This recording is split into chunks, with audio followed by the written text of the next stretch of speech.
Երիտասարդների առաջ։ Տիկին Ղումաշյան, խնդրեմ անդրադառնաք այսօրվա ձեր սպասելիքներին եւ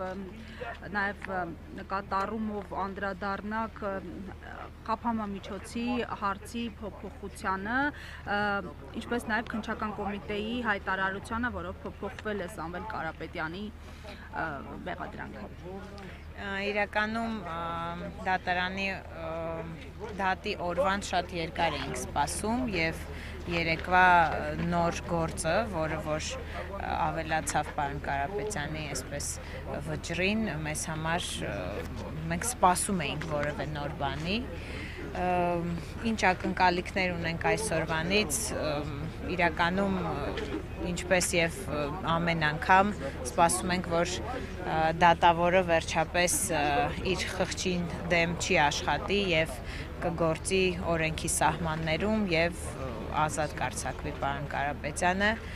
Բավականին երկար եւ ծանր օր է մեզ սպասվում, բայց մենք տեսնում ենք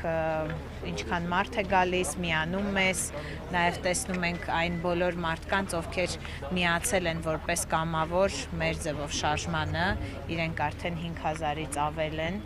եւ այդ սրտացավ մարդիկ իսկապես հավատում են եւ հույս են տեսնում այս շարժման մեջ եւ ինչպես եւ մենք բոլորս հավատում են, որ արդարությունը ի վերջո կհաղթի։ Տիկին Ղումաշյան, 4 ամիս անց մեղադրանքի փոփոխությունը պատահականություն է, զուգադիպություն է, թե ձեր շարժման ակտիվացման ուղիղ այսպես հետևանք արդյունք։ Ես կարծում եմ, որ նաև շարժման հետևանք արդյունք, մենք հասկանում ենք, որ գնալով շարժումը շատանում է, ազդեցությունը շարժման ավելի է ամրապնդվում եւ դա ոնց որ իր հետևանքները տալիս է ցավոք սրտի, բայց համենայն դեպս մենք չենք կարող դադարել մարդկանց ժողովրդի կարծիքը հաշվի առնել, իրենց կամավորական հայտերը ընդունել, որովհետեւ ի սկզբանե մենք հայտարարել ենք, որ մենք առաջին հերթին ժողովրդական շարժում ենք եւ ստեղծված ենք դրա համար, որպեսզի ժողովրդի խնդիրները բարձրաձայնենք եւ լուծում տանք։ Համոզված ենք, որ մինչեւ ամսվա վերջ արդեն հազարներով ավելի է շատանալու շարժումը, երբ որ մյուս ամիս արդեն հայտարարենք նաեւ կուսակցության մասին, լրիվ ուրիշ թվեր կլինեն, այդպես։ Հաստաբանական խումբը նշում է, որ Վահե Դոլմազյանը այդքան էլ լավ համբավով հայտնի չէ։ Այս բարակայում ինչ ակնկալիքով նշում են, որ արդարությունը միգուցե վերականգնվի։ Այդ բարակայում ինչ է կարծում, հաշվի առնելով այդ հանգամանքը։ Մենք բավականին երկար սպասում էինք, թե որ դատավորը կընտրվի այսօրվա համար եւ